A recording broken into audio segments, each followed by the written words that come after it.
When you get into those dire-looking, rock-in-a-hard-place circumstances, he's trying to see how much you trust him to take care of all of that.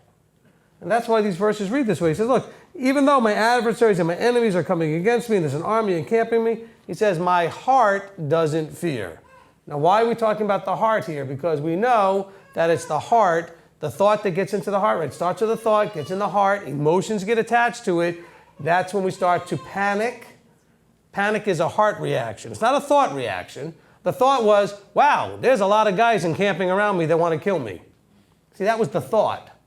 Then the thought goes into our heart, and it's when we can get emotions attached to it. Now, we could have a second thought, which is, oh, but Yahweh's with me, so I don't need to worry about those guys. See, that would be a great second thought.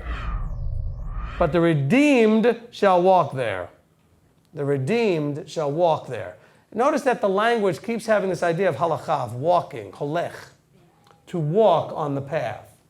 It doesn't say that the redeemed shall just arrive at the door, like spontaneously, like, I don't know, just snap your fingers and boom, you're at the door. You have to walk there. And what is walk usually sort of a metaphor for? The things that you do. The lifestyle, your actions, the things that you do, the choices you make. So he says, the redeemed shall walk there. So you're redeemed so that you can walk righteousness, you can walk the path of kadoshness, the path of set-apartness. That's the reason you're redeemed. There's a purpose to being redeemed. So that's one of the things that Christianity never tells you, why you're redeemed.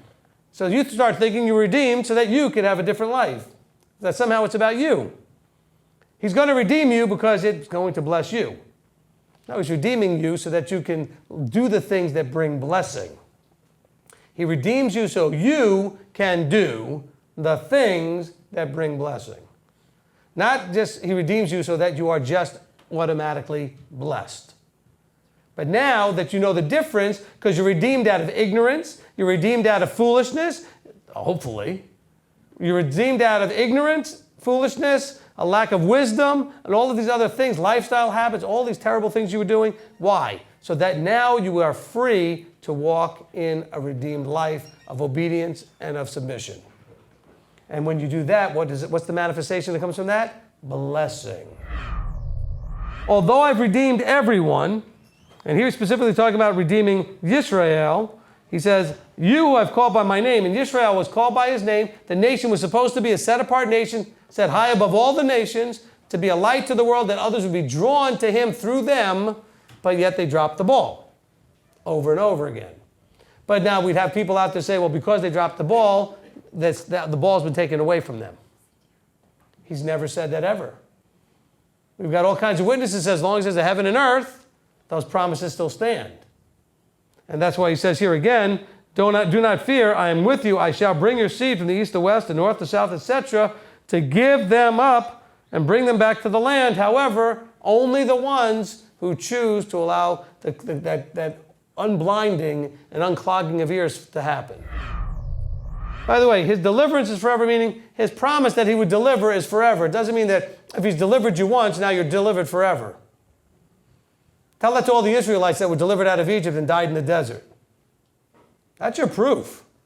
They were saved. Well, they were saved from Egypt. They were delivered. Same term you were using in the New Testament for saved. And yet, 603,000 men over the age of 20 died in the desert and were not allowed to go in.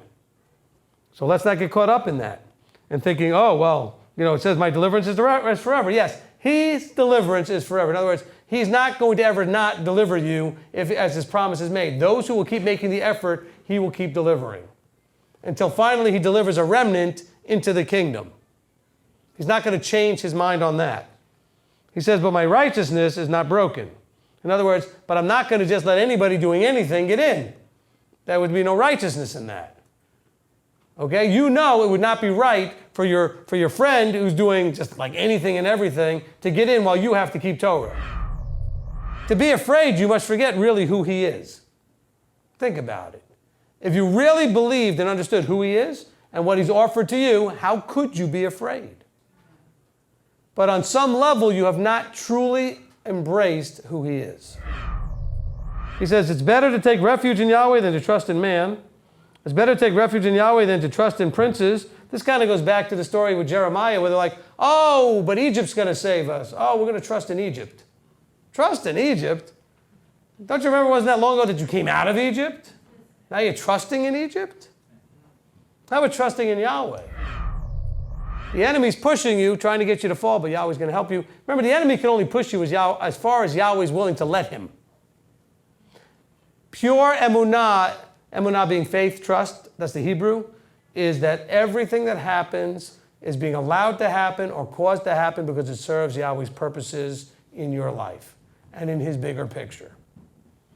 And so if the enemy is doing anything to you, Yahweh has allowed that to happen for a purpose. You have to just discover that purpose.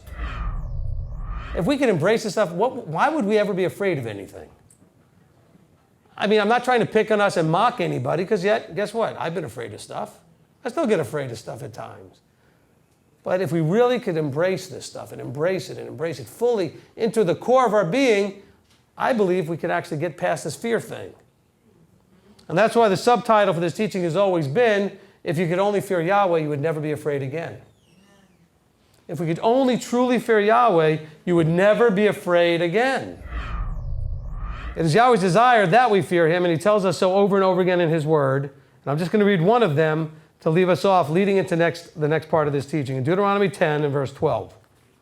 You guys should all know that verse. Right? Deuteronomy 10 and verse 12. And now, Israel, what is Yahweh your Elohim asking of you but to fear Yahweh your Elohim, to walk in all his ways, and to love him and to serve Yahweh your Elohim with all your heart, and with all your being, and to guard the commands of Yahweh and his laws, which I command you today for your good. And so there's a lot more I want to cover here in Deuteronomy 10, and we're going to read that next time. But I just want to lay that out there, that the very simple basics of this is, when Moses said this, I'm sure everybody in Israel was asking that same question. And probably you ask that question on a regular basis. What is it that Yahweh is really asking of me? What does he want from me? What does he expect of me? And Moses tells us, because after all, we're all asking the question. He's expecting us to start with fearing him. That is the first step in the process.